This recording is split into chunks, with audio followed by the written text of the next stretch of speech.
Bapa di dalam surga, Engkau yang paling patut menerima sembah sujud manusia yang Kau cipta. Engkau paling patut menerima ibadah dari kaum-kaum yang Kau selamatkan.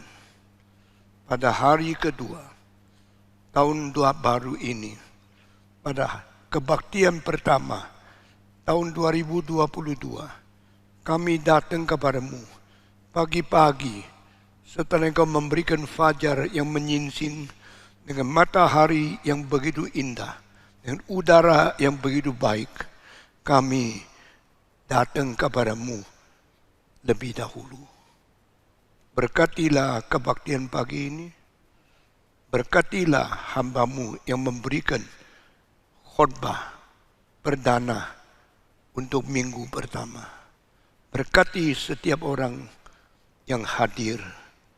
Berilah kerinduan di dalam hati kami untuk makin dekat dan mengerti lebih melalui keinsyafan yang sejati akan firman dan kehendak Tuhan. Sehingga hidup kami di dunia ini tidak bersia-sia. Tahun demi tahun makin diperbarui dengan pimpinan yang segar dari Roh-Mu yang kudus. Dan dengan kehendak-Mu yang abadi, yang terus-menerus memimpin perjalanan hidup anak-anak-Mu yang hina ini. Pakailah hamba-Mu dan berilah kekuatan, bijaksana, cinta kasih, iman, keberani yang cukup untuk mensabarkan, menyabarkan, dan untuk memberikan firman Tuhan. Dalam nama Yesus Kristus. Amin.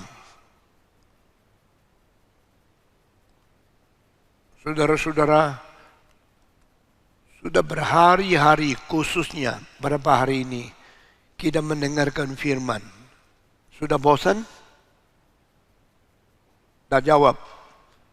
Sudah bosan?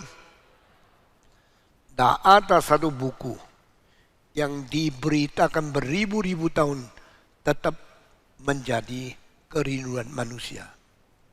Dah ada teori komunisme kah, kapitalisme kah, materialisme kah, ateisme kah yang tahan menjalankan pemberitaan yang memberi hikmat dan pengajaran kerohanian yang beribu-ribu tahun tetap diincar oleh manusia. Engkau bilang, bukankah orang Eropa sudah bosan? Orang Amerika sudah banyak tidak ke gereja. Itu adalah salah visi dan salah tanggapan mereka terhadap firman. Tuhan itu ajaib. Dia mempunyai ketidakperubahan di dalam sifat dia yang di dalam ciptaannya juga mempunyai unsur seperti itu. Saya bukan pakai yang adalah itu. Karena Allah ada pencipta. Yang lain semua dicipta. Di tengah-tengah yang cipta dan yang dicipta ada satu kemutlakan, mutlak berbeda. The absolute necessity of the total difference between the creator and the creatures. Yang dicipta tidak mungkin sama dengan yang cipta. Karena yang cipta itu adalah uniquely, absolute different from what had been created. Yang mencipta secara unik dan secara kekal, secara mutlak dan secara tidak ada bandingnya, tidak boleh sama yang dicipta. Itu sebab Tuhan transcends. Tuhan melebihi dan Tuhan jauh lebih tinggi secara kualitas, bukan kuantitas. Bedanya kuantitas sama kualitas sama seperti di rumah saya ada 8. Rumah saya cuma 3. 3 apa? 3 orang. Saya banyak, saya 8. 8 apa? 8 anjing. Sama enggak? Jawab, sama enggak? Nah sama. Di sini orang, di situ anjing. Meskipun IU 8 dia cuma 3. Tapi kualitasnya manusia. Anjing dikasih 100 juta. Suruh sekolah sampai mati tak lulus SD. Betul nggak? Manusia yang kelihatan lemah-lemah sakit-sakit. Bisa doktor, bisa S3. Bisa lulus sekolah tinggi sekali. Karena dia bibitnya manusia. Maka manusia dicipta peta teladan Allah. Itu mirip. Tetapi bukan. Mirip apa? Mirip Allah. Tetapi bukan Allah. Jangan GR. You are like your God. But you are not God. Karena apa? The qualitative difference between the creator and the creature. Ini salah satu dalil yang paling dasar yang harus kita ingat seumur hidup. Sehingga kita tidak berani menjadi GR, menjadi sombong untuk merampas kemuliaan Tuhan Allah. Puji Tuhan, firman Tuhan tak bosan-bosan menjadi pengisian kerohanian kita masing-masing. Firman Tuhan tidak bosan-bosan menjadi target kejaran kita mengerti kebenaran. Firman tidak bosan-bosan melampaui teori politik, teori filsafat, teori agama, teori kebudayaan, dan teori segala sastra yang ditulis oleh manusia. Itu sebab selama kami hidup, kita terus menjadi murid, kita terus mengejar, kita terus takluk ke bawah firman kebenaran Tuhan yang tidak pernah mengecewakan kita. Saudara-saudara, 2 hari yang lalu di dalam kebaktian akhir tahun, saya sudah membongkar beberapa rahasia di dalam Mazmur Fatsal 90.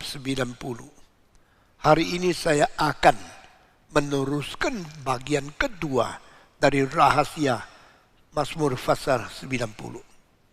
Mazmur Fatsal 90 ditulis oleh siapa? Sudah lupa. Siapa? Musa.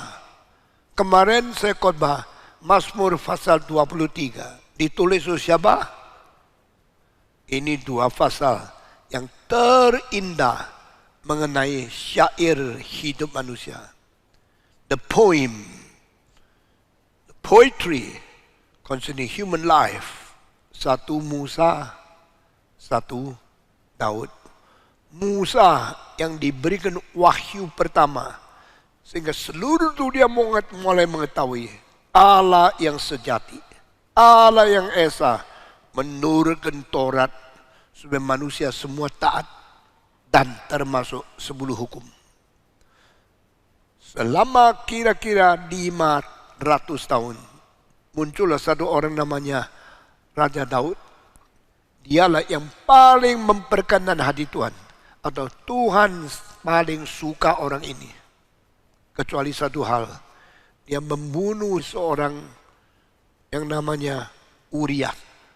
Lalu mengambil istrinya menjadi nyonya dia.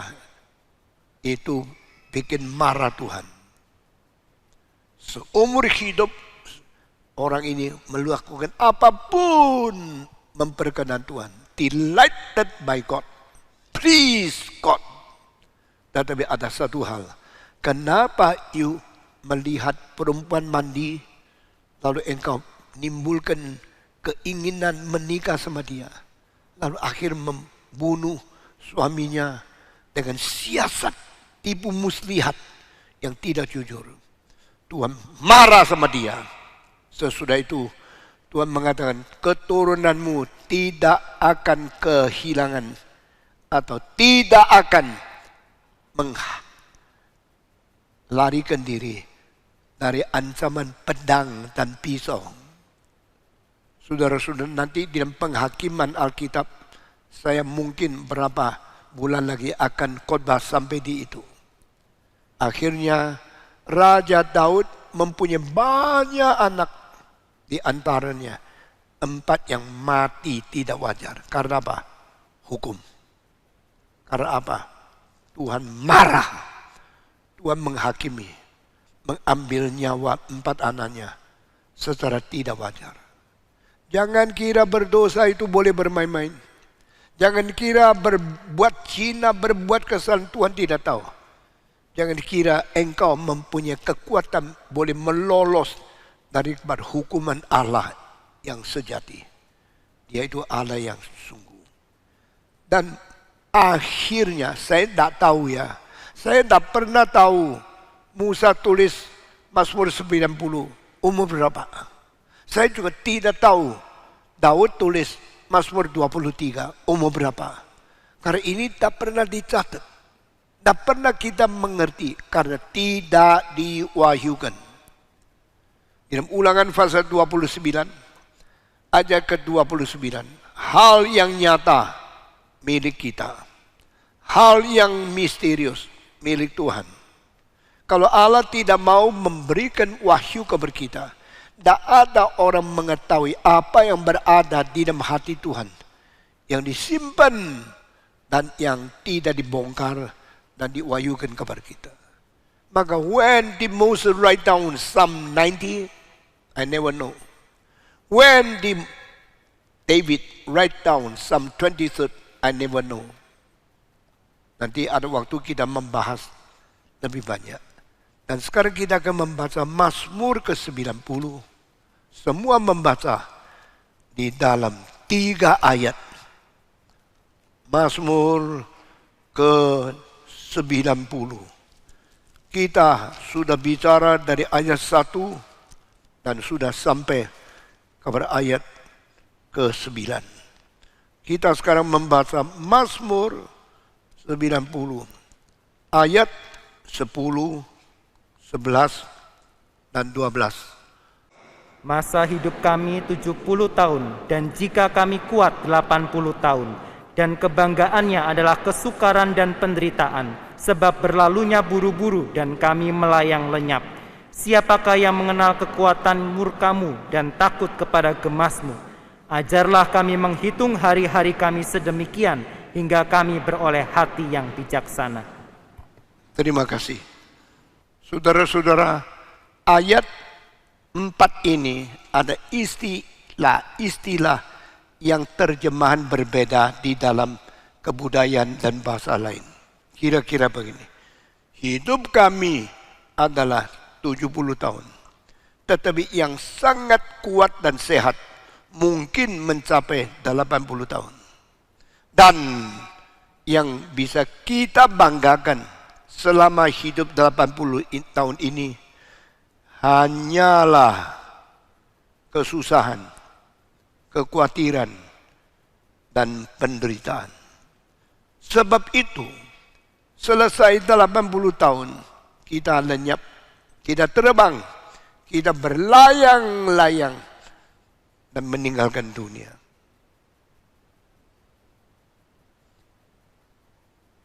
Itu sebabnya hidup yang pendek ini mengajarkan kita bagaimanakah mengetahui kemarahanmu dan bagaimanakah sesuai dengan kepatutan kita takut kepadamu mengenal kemurkaanmu. Ini terjam lebih jelas hari ini. Sehingga sekarang saya minta Tuhan mengajar saya mesti bagaimana menghitung umurku. Bagaimana menghitung waktuku. Sehingga kalau sudah mengerti bagaimana menghitung, saya menjadi orang yang berhati bijaksana di dalam dunia ini. Berarti my target is to achieve the heart of the wisdom. Teach me to know how to count my days. And finally, I become very wise. Aku ingin menjadi orang berbijaksana. Itu sebab tolonglah aku bisa menghitung hari-hariku dengan sesuai kehendakmu sampai saya menjadi orang bijak. Saudara-saudara, orang bijak lain sama orang berpengetahuan. Engkau ada uang masuk sekolah tinggi, engkau dapat pengetahuan. tapi engkau tidak takut Tuhan, tak mungkin menjadi orang bijak. Dengar baik-baik. If you got money, you enter into the very famous school. You adopt a lot of plenty knowledge. But doesn't mean you become a very wise man. Mempunyai pengetahuan pendidikan, mempunyai firman kebijakan, takut kepada Tuhan. Pada tahun 1940 ada seorang pujangga, seorang filosof dari Inggris namanya Bertrand Russell. B-E-R-T-R-A-N. Bertrand Russell. R-U-S-S-E-L. Dia mengatakan, our age is the age of great in knowledge but lack in wisdom. Zaman kita sekarang ada zaman yang pengetahuannya banyak tapi bijaksananya sedikit. Saya kaget. Saya waktu membaca buku dia, ini orang luar biasa menganalisa zaman. Seperti zaman kita, banyak orang mempunyai komputer. Banyak orang mempunyai telepon genggam, mempunyai pengetahuan, bisa mencari data apapun kalau dia bisa menemukan pengetahuan Google. Tetapi waktu menggunakan pengetahuan, banyak yang salah. Jadi bisa beli handphone, tak usah sombong. Bisa cari Google, jangan rasa hebat.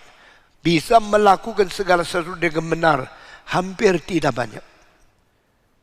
Very great in knowledge. Very lacking in wisdom. Ini kalimat daripada Bertrand Russell. Saya kagum, saya menghormati dia.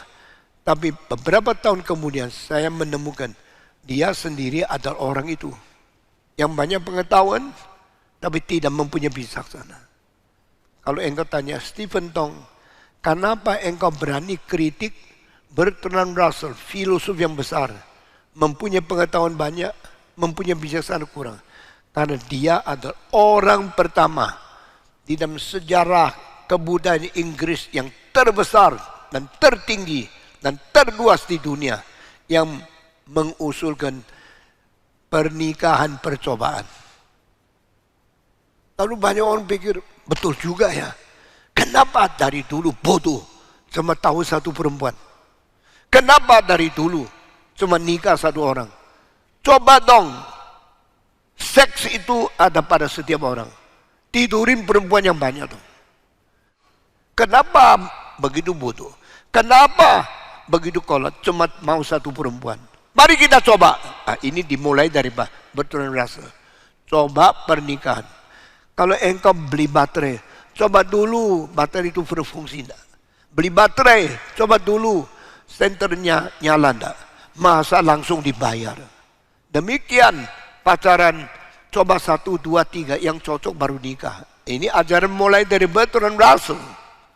Setelah saya tahu punya hidup dia, nikah berapa kali, cerai berapa kali, saya mengatakan, kamulah orangnya yang mempunyai pengetahuan tapi tidak mempunyai bijaksana. Karena engkau tidak pernah takut sama Tuhan. Tidak pernah memelihara kesucian di dalam hidupmu. Saudara-saudara, setelah itu saya terus terangkan tahu engkau, Inggris merosot. Dan sekarang banyak dibuang oleh Tuhan. Di kota London selama kira-kira 65 tahun atau 80 tahun. Setelah peperangan dunia kedua selesai, kota ini yang kebaktian, yang takut Tuhan makin sedikit. Dan terjadi apa? Tahun 45 sampai tahun 65. Di dalam 20 tahun, kota London menjual gereja karena banyak yang tidak kebaktian. Persembahan tidak cukup, uang kurang, bayar listrik susah, gedung gereja dijual. Maka seorang teolog Inggris yang besar sekali, namanya Greg, G-R-E-G, Bartholomew datang ke Indonesia, melihat gereja ini begitu besar, yang ikut kebaktian begitu banyak, dia kaget. Dan dia mengamati 1 minggu sekolah teologi gereja di sini, cabang kita, pelayanan pendeta Stephen Tong. Akhirnya dia mengatakan, oh my God, the church is now no more dominated in the West. The church and the glory of Christianity is moved already from London, from New York to Indonesia. Ini bukan kalimat saya lah. Kalimat Greg Bartholomew, silakan cari. Akhirnya saya undang dia ke Indonesia. Dia begitu kaget, ini orangnya. Dan dia berkata, Tuhan memindahkan kemuliaan ke Indonesia. Indonesia menjadi tempat yang penting. Indonesia menjadi satu Yerusalem yang baru. Indonesia menjadi pusat kemuliaan Tuhan dan penginjilan kepada bangsa-bangsa yang baru. Saudara-saudara sekalian, sekarang kembali kepada kitab suci. Hidup kita itu apa sih? Hidup kita itu berapa lama sih? Hidup kita fungsinya apa sih? 3.500 tahun yang lalu Musa menulis, hidup kita adalah 70 tahun. Kalau kuat, kalau sehat, bisa sampai 80 tahun. Siapa di sini yang umurnya lebih 80 tahun? Angkat tangan. Coba lihat kanan kiri. Datang 8 belakangmu. Siapa yang umur 80? Angkat tangan. Ada 80? Saya. Loh, zaman ini kok dipimpin oleh seorang tua Stephen Tong. Masa yang lain tidak ada pemimpinnya? Saya berkata kepada saudara, saya telah mencapai usia yang ditulis oleh Musa 3.500 tahun yang lalu. Yang kuat boleh sampai 80 tahun. Kalau engkau umur 70, orang tua. Umur 80 tahun, orang tua yang sehat. Orang tua yang sehat, masih pikirannya sangat lengkap, masih ingatannya sangat jernih, masih mengingat tahun berapa terjadi apa di negara apa, zaman apa. Hampir tidak ada pendeta yang masih berkhotbah dengan suara keras seperti ini setelah umur 80 tahun. Ini anugerah Tuhan. Maka saya sudah mencapai apa yang ditulis oleh Musa di dalam Mazmur 90. Istri saya tahun ini umurnya sudah lebih daripada Konghucu.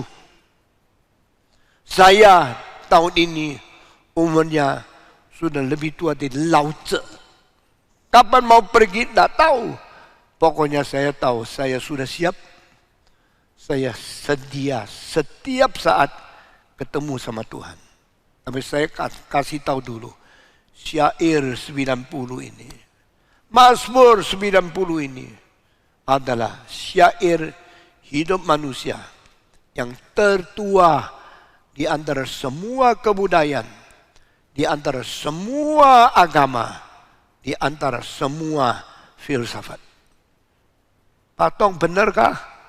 Are you right? When you say this chapter, Psalm 90, is the oldest among all religion, all philosophy, all culture, in all nations of all time. Saya sekali lagi katakan, benar. Silakan cari. Meskipun saya orang tua, engkau cari Google, apa yang saya katakan, satu kalimat bersatu dikonfirmasikan. Stephen Tong tidak sembarangan. Saudara-saudara, Konghucu lama sekali. Berapa tahun? 2.600 tahun lalu. Buddha lama sekali. Sakyamuni 2.650 tahun. Lao Tse lama. Sudah berapa tahun? 2.600 tahun. Saya tanya lagi, Mencius, Muti, Yangzi, Zhuxi, lalu orang-orang daripada Taoisme, Konfusianisme, Menciusisme, dan semua filsafat China. Sampai sekarang paling banyak 2650 tahun. Tapi sebelum Konghucu masih ada kitab syair Sijing 3000 tahun. Tetapi Musa 3500 tahun. Betul kan? Terhadap Konghucu dan Chinese culture, syair yang kita tadi baca lebih kuno 1000 tahun. Engkau bilang, selain Chinese, bagaimana Mesir? Mesir mempunyai kebudayaan 4000 tahun. Tapi syair yang indah, yang turun sampai sekarang, satu pun tidak ada. Bagaimana dengan Babylon? Sebelum Babylon, Akkad. Orang Akkad berada di Mesopotamia. Teori mereka sampai sekarang lebih tua dari ini, tetapi tidak ada makna besar. Itu adalah The Stone of Hammurabi. Kalau ada waktu pergi ke Paris, coba cari batu Hammurabi itu. Di mana? Di Louvre. Louvre itu istana yang pernah ditinggali oleh Napoleon. Dan mereka menemukan satu batu hitam yang tingginya 210 cm. Tulisan di dalam begitu rapi. Dan dalam paling penting cuma 2 kata. Satu kata, kalimat yang mengatakan, berjualan tak boleh pakai 2 macam meter. 2 macam cara menimbang. Pertimbangan hanya 1 macam. Jangan timbang supaya menerimanya lebih murah. Lalu kalau waktu jual ditimbang, jualnya lebih mahal untuk cari untung. Semua pedagang itu mata duitan. Semua orang berdagang ingin lebih kaya. Jual mahal, beli murah, itu cara untung yang paling taktik, yang paling tactful, yang paling pura-pura. Saudara-saudara, di Malang saya punya suruh teman. Dia bikin pom bensin, lalu ada orang datang kepada dia. Tolong bikin pom bensin cara saya. Apa maksud caramu? Waktu masuk minyak dari pemerintah, bikin dia kelihatan kurang, terus isi lebih banyak. Sampai gudang bensin saya penuh. Tapi waktu keluar isi bensin di mobil, kurangin kira-kira 5%. Isi 1 liter. Padahal yang masuk cuma 950 cc. Kurang 5%. Pak, kenapa mesti begitu? Ya, pokoknya lu bikin, saya kasih uang 10%. Lebih mahal dari orang lain. Bikin yang bisa kurang 5%. Teman saya itu bilang, wah, bikin saya susah. Saya melanggar hukum dong. Saya tidak jujur dong. Saya akan ditangkap polisi. Yang pesan bilang, tak usah takut. Kalau polisi tangkap, saya masuk penjara. Kamu tak usah. Orang ini Kristen, tapi imannya lemah. Dia bilang, oke. Saya dapat dosa banyak. Kenapa kamu berani kerjakan ini? Pak Tong, saya dah salah kok. Saya disuruh. Saya cuma kerja. Saya cuma terima gaji. Saya kerjakan apa yang dia mau. Kalau mau hukum, Tuhan hukumlah dia. Jangan hukum saya. Teman saya ini baru meninggal 1 tahun yang lalu. Tapi dia pernah bicara itu kepada saya. Jadi saudara beli bensin, yang curang, saudara rugi terus. Tipu terus. Pasti uang lebih banyak dari seharusnya. Terus.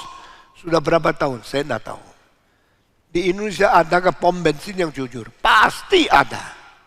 Setelah nikmat, setelah untung, setelah kaya. Besok kalau masuk neraka, baru sadar. Sudah lewat. Jangan main-mainnya. Our God is a living God. Our God is a watching God. Our God is a God to practice His justice and His judgment. Allah itu hidup. Allah itu transcends. Allah itu mengerti. Dan Allah itu menghukum semua yang tidak menjalankan keadilan dengan penghakiman ilahi yang tidak mungkin kita tolak. Saudara-saudara, di dalam Hammurabi Stone tadi itu, kalimat paling penting, jangan pakai dua macam timbangan. Kalimat kedua yang paling penting, dengan gigi mengganti gigi, dengan mata mengganti mata. Ini adalah satu batu yang sudah 4.000 tahun menurunkan dari zaman sebelum Abraham sampai abad ke-21, di mana kita mempunyai Google, kita mempunyai Apple, kita mempunyai teknologi yang berbaru. Dunia harus dagang jujur, masyarakat harus berlaku secara adil, hidup manusia harus bertanggung jawab kepada Tuhan Allah. Tetapi Hammurabi 4.000 tahun, Musa 3.500 tahun. Bagaimanapun, tak ada ayat yang lebih penting mengenai hidup manusia dibanding dengan ini. Jadi saya suka tahu, Konghucu 2.700 tahun, Hammurabi 4.000 tahun. Maka Musa 3.500 tahun. Lebih dulu dari berbudak, lebih dulu dari Hindu, lebih dulu dari Islam, lebih dulu dari para filsafat Greka, lebih dulu dari Plato, lebih dulu dari Socrates, lebih dulu dari Aristotle, lebih dulu dari Heraklitos, lebih dulu daripada Parmenides, lebih dulu daripada Demokritos, lebih dulu daripada Xenophonus. Saya bukan omong kosong, semua kalimat ada orangnya, ada zamannya. Buku Konghucu kalah 1.000 tahun daripada Musa, kalah 900 tahun dari Musa. Jadi ini adalah buku paling dalam, ini buku yang paling kuno, buku yang paling bijaksana, saudara-saudara. Dan di dalam kitab ini yang lebih kuno 2.500 tahun dari syair Tiongkok, di dalam dinasti Tang ada beberapa penyair yang paling besar adalah Li Bai, Tu Fu, Bai Ji, Lu Yu, dan banyak-banyak orang. Wang Wei, ini semua nama asli penyair Tiongkok yang paling hebat. Itu kira-kira 1.400 sampai 1.500 tahun. Ini 3.500. Lebih kuno 2.000 daripada syair dan filsafat Cina. Saudara-saudara, apalagi dari Charles Dickens, daripada John Milton, daripada Flaubert, daripada Maupassant, daripada Zola dari Prancis, daripada Goethe Jerman, daripada John Milton Inggris, semua hanya 300 tahun terakhir. Tapi Musa paling kuno. Karena ini buku syair paling kuno, karena ini Mazmur yang paling berpengaruh dalam sejarah, maka kita dengan gentar dan hati yang humilitas, yang sangat rendah hati, memikir dengan baik. Umur kita 70, kalau sehat 80, yang boleh dibanggakan hanya penderitaan, hanya kesengsaraan, kekhawatiran, lalu kita akan terbang meninggal dunia dan pergi. Apa artinya terbang? Masakan ada orang bisa terbang? Artinya jiwa kita melayang-layang, mati. Hidup itu apa sih? Alkitab mengatakan Tuhan menghembuskan napasnya ke dalam hidung Adam. Jadilah Adam seorang yang mempunyai rohani. Blow his breath to human being, and man become a spiritual being, become the living spirit. Di dalam bahasa Tionghoa, menjadi roh yang hidup, manusia yang berrohani. Manusia hidup karena apa? Napas Tuhan. Spinal itu adalah pusat syaraf seluruh badan, menyambung kepala ke ekor buntut, dan tulang itu mengisi syaraf berpuluh-puluh ribu di dalamnya, melewati satu tulang yang menumpuk berpuluh-puluh dari belakang kepala sini sampai ekor, dan di situ ada syaraf. Dari syaraf itu radiasi kanan, kiri, depan, belakang, atas, bawah, sehingga ada syaraf mata pergi ke belakang, ada syaraf tangan pergi ke otak, ada syaraf telinga pergi otak. Engkau mempunyai satu otak, bisa lihat, bisa dengar, bisa pikir, bisa gerak, bisa tidak gerak. Engkau tangan gerak, engkau suruh jantung gerak, tidak bisa kan? Siapa yang menentukan bagian gerak, bagian ini tidak bergerak? Tuhan. Dan semua dipimpin oleh syaraf. Dan syaraf melapor ke otak.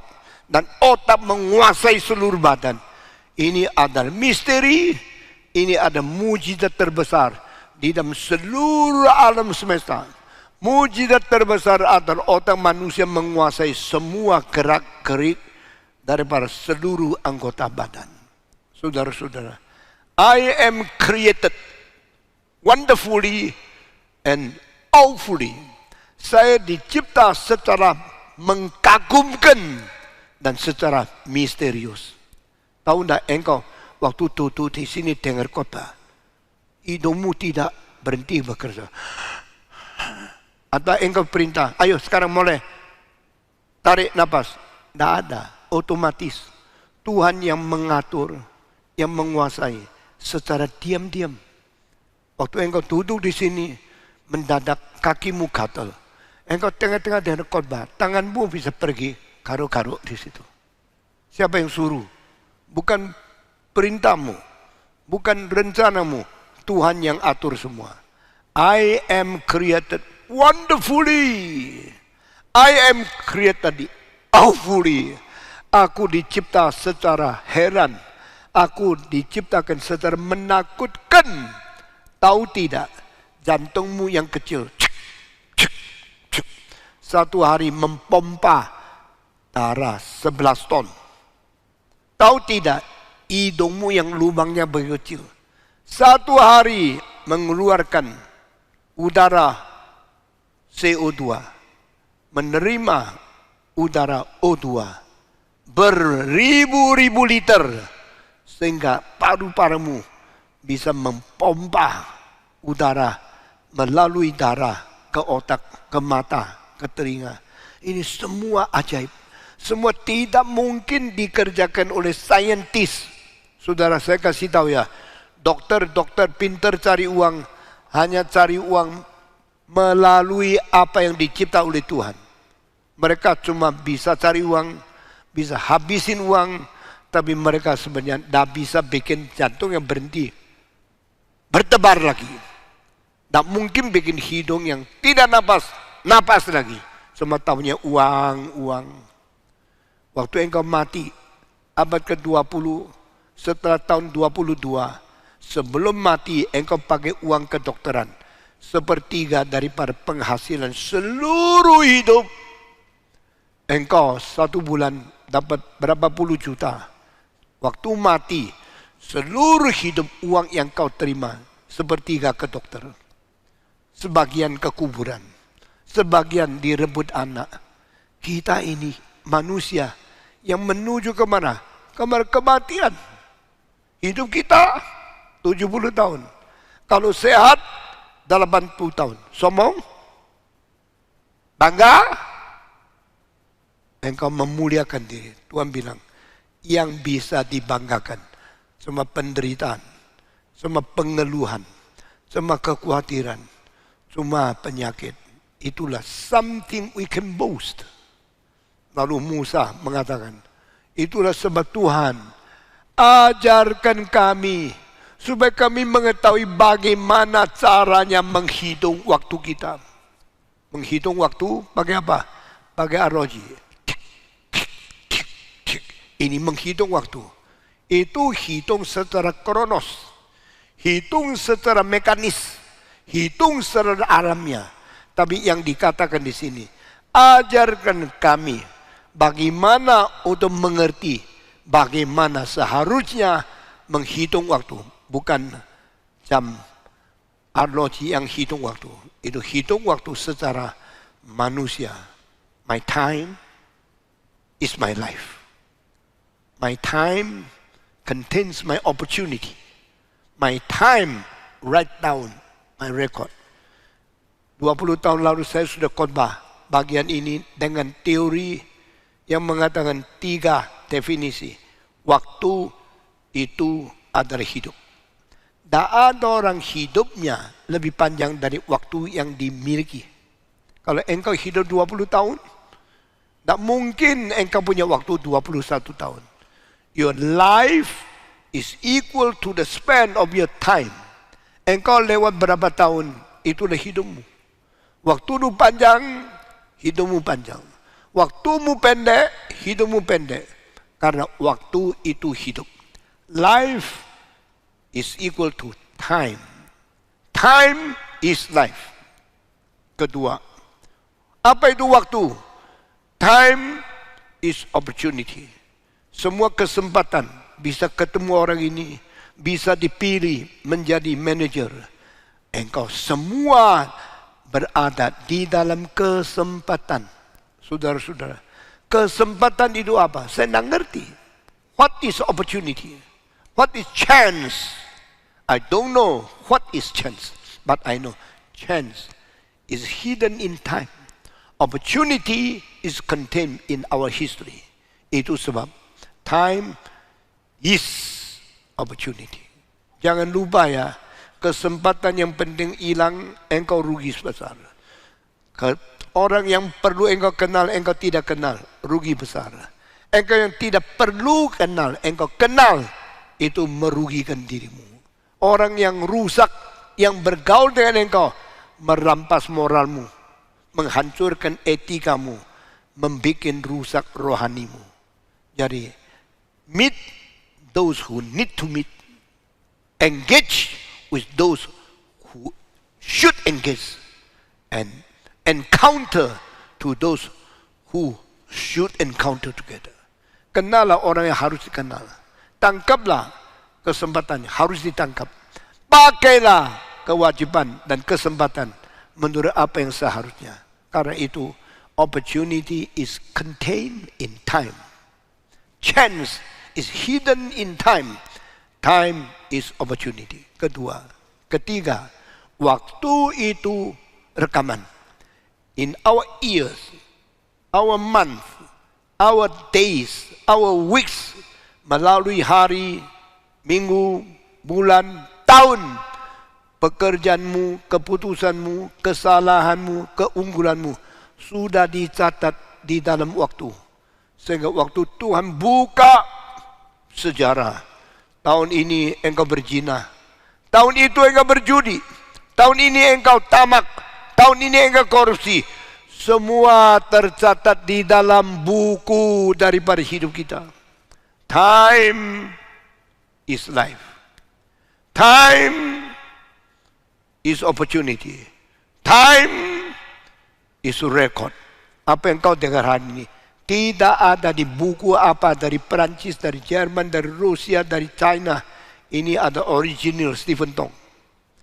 Engkau selalu dengar khotbah yang penting, tapi engkau tidak perhatikan, engkau tidak ingat, engkau tidak peduli, sehingga engkau menghamburkan hidupmu.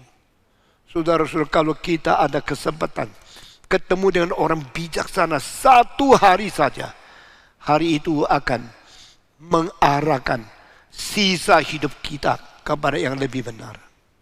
Inilah terdirinya gereja Reform Injil Indonesia. Lain sama engkau masuk gereja lain. Lain sama engkau dengar khotbah pendeta lain. Karena di sini ada pengarahan hidup. Ada penikmatan waktu. Ada penghitungan rekod. Time is life. Time is opportunity. Time is a record. Hati-hati mencatat riwayatmu, menulis rekormu, mencatat kelakuan etikamu. Karena semua tersimpan di situ. When the day is up, setelah waktunya tiba, Tuhan panggil engkau pulang. Dibuka bukunya. Do you know this your life? Do you know this your record of opportunity?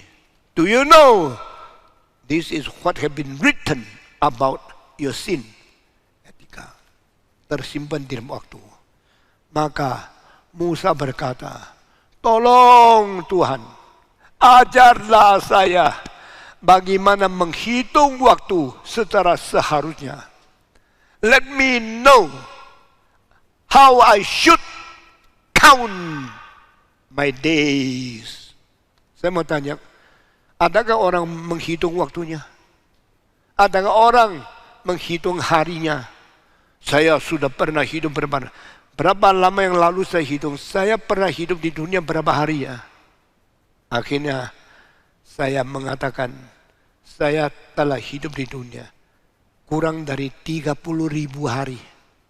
Karena satu hari, 1 tahun 365. 10 tahun 3.650. 70 tahun lebih daripada 24.000 hari. 80 tahun masih belum 30 hari. Saya tidak sampai 30.000 hari hidup dunia. Tapi tahun ini sampai tengah tahun saya sudah 30.000 hari. Ada anak bayi 5 hari mati. Ada orang muda 10.000 hari mati. Saya sudah hampir 30.000. Tetapi tidak ada orang yang hitung hari. Cuma Musa 3.000 tahun, 3.500 tahun yang berkata, Tuhan, ajarkanlah kami bagaimana seharusnya kami menghitung hari kami. Saya sudah pernah khotbah ini 20 tahun yang lalu. Banyak yang belum lahir. Banyak yang belum datang. Banyak yang sudah lupa. Saya kasih tahu lagi, ada 4 macam metode menghitung hari. Maka hari ini, minggu pertama tahun 2022, ingat baik-baik. Cara hitung hari yang paling gampang adalah cara plus yang dijalankan oleh anak kecil. Ma, saya sudah tambah 1 tahun. Oh ya, sudah besar ya. 1 tahun. Ma, saya tambah lagi 1 tahun. Setiap kali lewat malam daripada hari terakhir, masuk ke dalam tahun baru, saya tambah 1 tahun. 1 tahun. 1 tahun. Inilah anak kecil. Inilah orang biasa menghitung waktunya. Dulu 24, sekarang 25, tahun depan 26, 27. Hitung terus, hitung tambah. Ini cara pertama. Ini cara yang paling bodoh. Cara yang paling gampang. Cara yang paling sederhana. Cara yang paling dangkal. Apakah kita hitung waktu seperti anak? Nah, tambah 1 tahun. Nah, saya lebih besar. Jangan. Itu pikiran terlalu dangkal. Itu cara hitung anak kecil. Kau bilang, masih ada cara apa? Cara kedua, cara kurang. Minus. Nah apa? Sekarang saya kurang 1 tahun di dunia. Lewat lagi. Saya kurang lagi 1 tahun di dunia. Berarti hitung dari bukan lahir, dari mati. Sekarang saya kurang. Tahun lalu sama tahun ini, saya sudah lebih dekat kuburan 1 tahun. Betul tak? Tahun depan saya lebih dekat Tuhan 1 tahun lagi. Khususnya kakak saya baru meninggal, mengingatkan saya, I am no more a young man. I am no more have a long journey to go. I am closer and closer to my death. I am closer and closer to meet my God. Maka orang tua hitungnya lain sama anak kecil. Anak kecil hitung tambah. Orang tua hitung kurang. Saya melihat anak saya Tahun ini engkau masih kelihatan saya. Tahun depan mungkin tidak. Saya anak muda. Tahun ini masih bisa dengar khotbah saya. Masih bisa kerja sama dengan. Mungkin tahun depan 3. Maka orang tua itu makin menghargai waktu yang ada pada dia. Makin mengindahkan persekutuan dengan anak cucunya. Karena time is living. The time is passing. And the life is decreasing. Ini namanya hitung waktu dengan cara kurang. Ini orang tua, orang lebih berpengalaman, orang lebih bijak. Ketiga, caranya bukan plus seperti anak kecil. Juga bukan kurang seperti orang tua. Caranya adalah multiple. Cara kali. Loh, bagaimana waktu bisa dikali-kali? Bagaimana waktu bisa di multiple menjadi lebih banyak? Bisa. Yaitu satu waktu yang sama. Kerja 3-4 hal. Ini yang saya kerjakan. Berapa hari yang lalu saya sambil pimpin sinode. Ada waktu langsung ke kantor desain gereja. Pada waktu sudah desain selesai, potong sesimu, saya turun lagi khotbah. Sudah habis khotbah, pulang lagi ke kantor urusan desain 25 gereja. Jadi manusia seperti Stephen Tong tidak gampang. Saya tidak mempunyai waktu cukup renung ke mau khotbah apa ya, mau desain apa. No time. Always double. Always threefold. 2, 3 kerjaan tumpuk. Satu hari tidak habis-habis. Melayan ini, lalu melayan itu, lalu melayan ini. Kadang-kadang sangat sibuk, masih bikin betul ROG yang rusak. Kadang-kadang tidak ada waktu, masih mesti baca buku yang agak lupa. Nah ini satu waktu dipakai 3 kali. Itu namanya multiple. Bagaimana menghitung waktu? Pakai waktu yang minim, yang sedikit, kerjakan sebanyak mungkin. Itu Stephen Tong.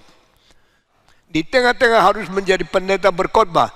Saya harus setiap minggu berapa hari cari antik untuk isi di museum. Di dalam hidup seseorang, puluhan ribu barang sudah dibeli, sudah diisi. Oh, gampang beli ya beli dong. Mana bisa, kalau tidak ada uang bisa beli enggak? Kalau sudah beli, mesti bayar enggak? Kalau sudah bayar, bawa pulang enggak? Bawa pulang mesti angkat enggak? Barang kita yang paling berat di museum, 1628 kilo. Itu patung Venus de Milo. Yang paling ringan, guci yang kecil, 5 gram. Itu semua mesti bawa satu-satu dari 5.000 kilometer. Ada yang dari Taiwan, ada yang daripada Amerika, ada yang dari Hong Kong, dari Cina. Lalu pesan lukisan. Lukisan ini dipesan. Sesuai itu digulung. Bawa ke airport. Berapa kilo? Sekarang saya sudah tak kuat ya. Waktu saya masih kuat, umur 60 sampai 70, 20 tahun, angkat guci, angkat batu, angkat marmer, angkat giok, angkat lukisan, angkat semua daripada barang kaisar. Satu-satu masuk Indonesia. Bukan majelis.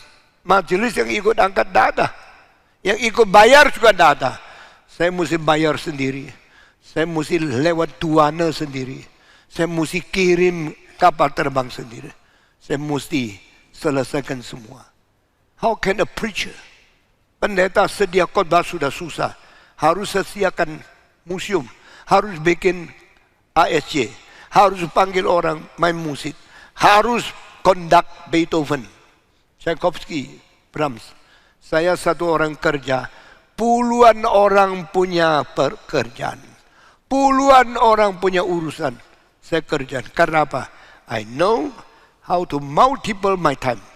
Hitung waktu itu. Waktu secara kali multiple. Sehingga di dalam hidup berapa puluh tahun, Saya selesaikan pekerjaan yang orang lain harus berapa ratus tahun baru bisa selesai. Anak muda dengar ya, you are living, you are going to tomb. Engkau akan mati satu persatu. Sebelum mati, bagaimana hitung waktu yang adamu?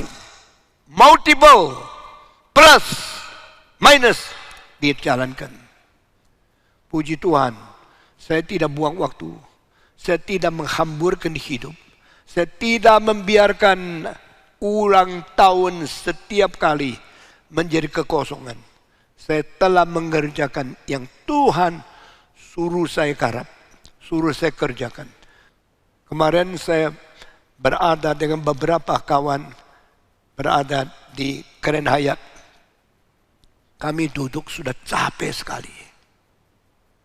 Kalau kita pesan sedikit makanan, saya datang sama seorang tamu luar negeri. Saya bilang, in 2 years, I'm going to build a church bigger than here.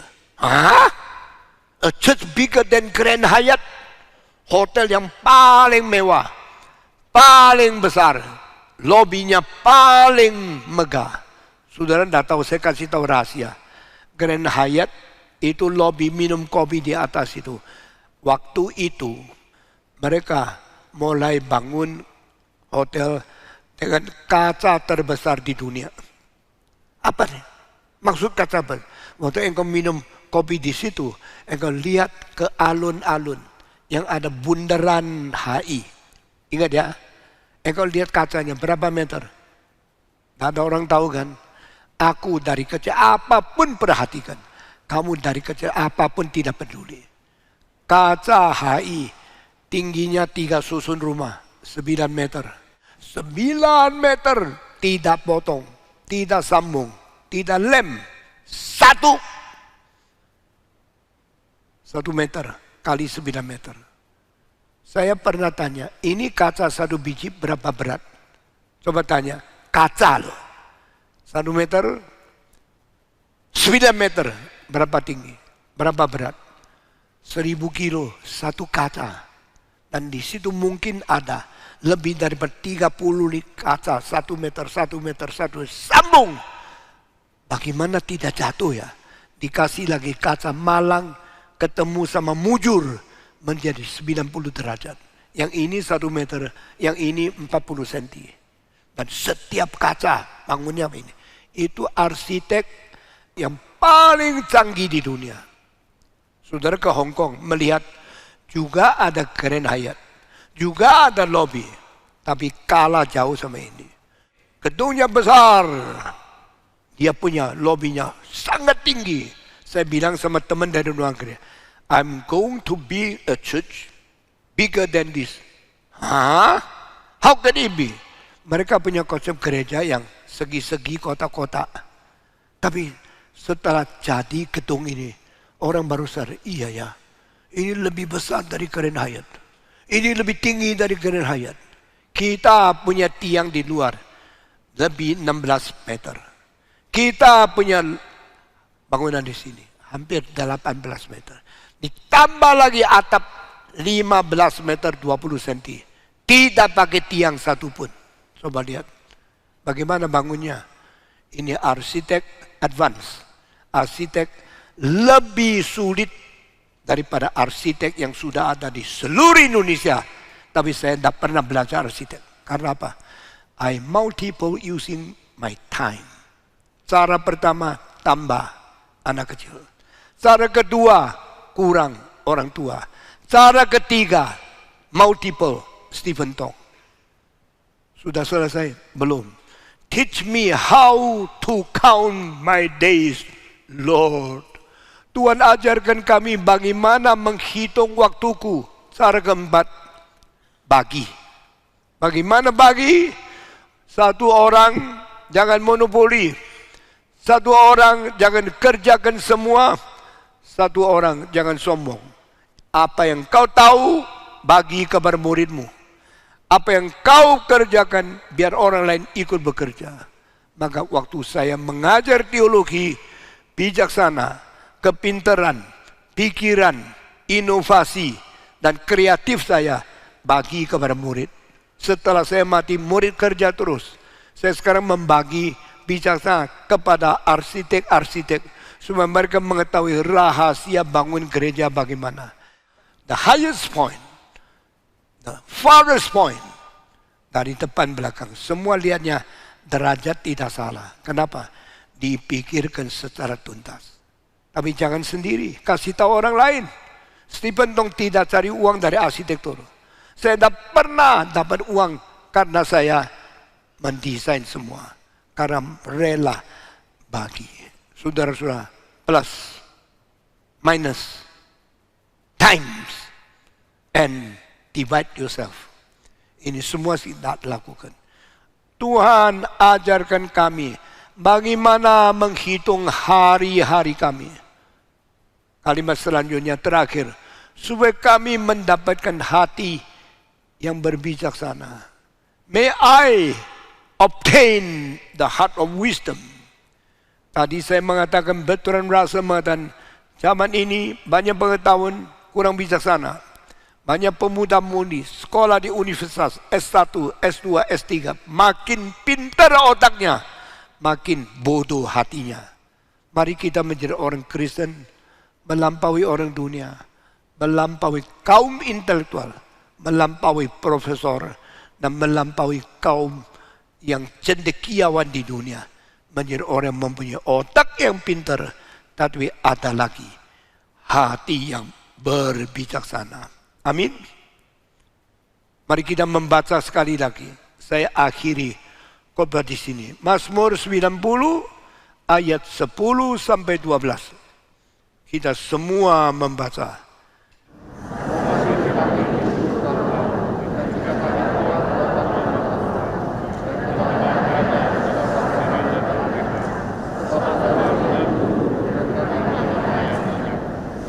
Siapakah yang mengenal kekuatan murkamu dan takut kepada gemasmu? Ajarkanlah kami menghitung hari-hari kami sedemikian hingga kami beroleh hati yang berbijaksana. Mari kita tunduk kepala. Semua tunduk kepala. Kita berdoa. Tuhan, di awal tahun ini biarlah Tuhan boleh memberikan kami hati yang senantiasa memandang Engkau. Biarlah kami boleh mengerti akan kedahsyatan Tuhan, dan berdasarkan dengan takut akan Tuhan, kami belajar untuk menjadi bijaksana. Tolong kami untuk boleh menghitung hari-hari kami, boleh menjadikan waktu sebagai satu kesempatan kami melakukan multiplikasi dalam kehidupan kami. Dalam nama Tuhan Yesus kami berdoa. Amin. Amin.